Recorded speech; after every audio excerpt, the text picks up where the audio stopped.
Co? Wow. No, zero. Dobrze, dobrze. No i potrzeba właśnie króliczka, którego oni to właśnie, który się nie boi.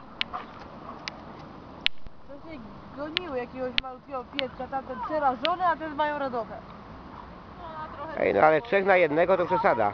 Jedną. Jedną. Ale tam jest chwila do niej i krzywdy nie zrobią.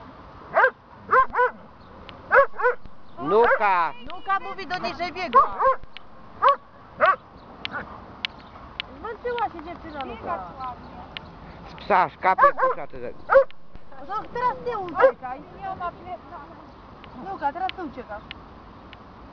No, sorry, właśnie też No co? Lukerson. Rany Jezu, boskie. Zeluś, patrz pod No tutaj takie dziury są, co ja zrobię. Tak, wy też idziecie, tak? No, ale tutaj się